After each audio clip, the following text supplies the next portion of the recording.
Let's talk about this actually, and I think this would be good for really anybody, but particularly a beginner when they start in the stock market. Because when you start at 18 years old, say you've only got $100 a month or whatever the case is. But part of the psychology of, how do you set goals to achieve for yourself when you're doing this? Because, one of the risks, because it's one thing if you work a job and you want to make X amount this year, you can see how much overtime you need to do or any sales numbers you need to hit. You can calculate that out. But when it comes to investing in the stock market, you ultimately never know what's going to happen with a company's price. So if you're saying, do I want to make 50,000 this year, 100,000 this year? If you're trying to hit a certain dollar amount, couldn't that push you to take maybe risks that might have bited you later? Yes, and I don't actually really make any goals in terms of like short-term goals, investing money in the market, or I'm going to try to make this much money this year, because when you do start doing that, it can lead to worse decision making in the stock market.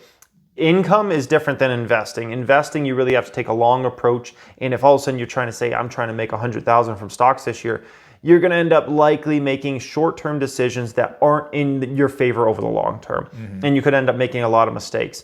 And something I like to just focus on is growth.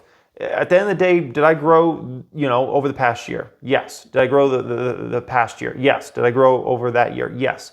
That's the name of the game. It's growth. It's not about setting short-term goals. It's just about, am I growing my accounts?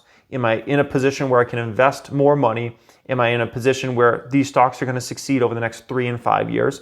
And just focus on growth. As long as you do that, you can get to a place where you have 6 figures plus in the stock market and 7 figures plus over time. So if you had a year where you made 50%, you had these huge gains, the next year you made 15, you wouldn't necessarily be upset? 100%, yeah. So like, for instance, this past year, the public account was probably up 140% or 160%, like ridiculous. The best year I've ever had in the stock market in my life over the past year, right?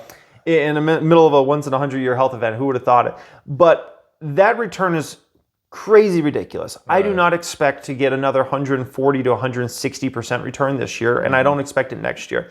If I get 10% or 20% or 30% or 40%, great. My goal each year is to try to get 20 to 40%. That's my goal. But I don't put any stress on that goal. So if I only get 5% this year, I'll take it for what it is. Because that probably means there was a lot of good deals in the market and I got to buy into some stocks for some cheaper prices. And so that just means more gains are going to be accelerated in the future.